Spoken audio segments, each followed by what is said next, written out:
व्यास जी महाराज ने अपनी पत्नी की उदर की ओर देखा। बड़ा दिव्य तेज भगवान के भक्त, परम भक्त उनकी पत्नी के उदर में जाकर छुपे हैं। बड़ी प्रसन्न हो गए कि चलो अब मेरा और इसका पिता पुत्र का नाता हो गया। मेरी पत्नी के पेट में जाकर छुपा, वहां से प्रकट होगा तो मैं बनूंगा पिता और ये बनेगा मेरा बेटा। बड़ी प्रसन्नता है। लेकिन जाकर जब निवेदन किया कि बेटा वो खतरा टल चुका है, बाहर आ जाओ, तो भीतर से आवाज आई कि महाराज मैं बाहर नहीं आऊंगा। क्यों? थोड़ी देर के लिए अंडे से बाहर आया था तो त्रिशूल पीछे पड़ गया, और अब की बार यहां से बाहर आऊंगा तो पता चले कि सुदर्शन चक्र पीछे पड़ जाए। मैं बाहर नहीं आऊंगा, मैं तो भीतर ही रहूंगा। खूब कहा कि तुम अमर हो चुके हो, अब मरोगे नहीं, कोई सुदर्शन कोई त्रिशूल तुम्हारा कुछ नहीं बिगाड़ सकता, बाहर आ जाओ। कहते नहीं महाराज मैं तो यही बैठा बैठा भजन करूंगा। व्यास जी को लगा कि 2-4-5 दिन के बाद बाहर आ जाएगा, महीने 2 महीने के बाद बाहर आ जाएगा।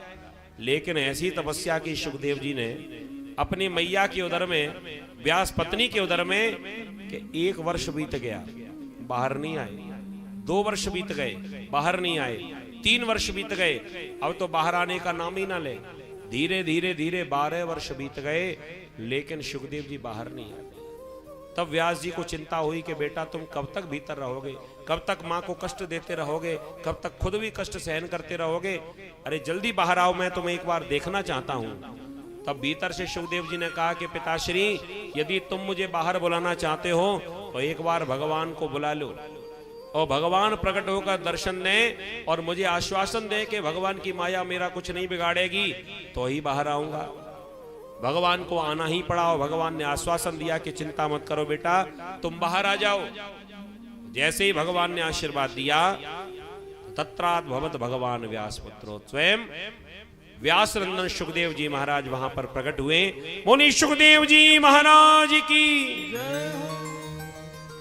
यहां तक की कथा थी कौश की संहिता की। अब इसके आगे की जो चर्चा है वो है भागवत की।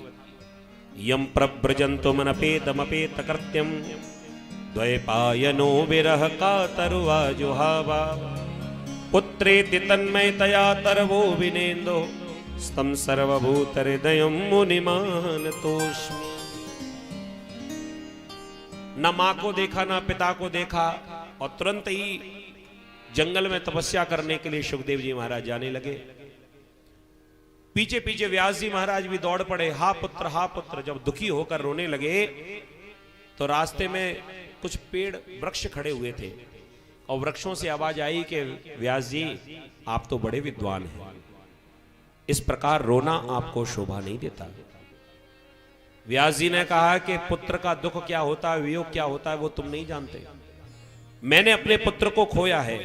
जब बेटा घर छोड़कर जाए तो पिता पर क्या बीतती है ये तो पिता ही जाने, तुम क्या जानो।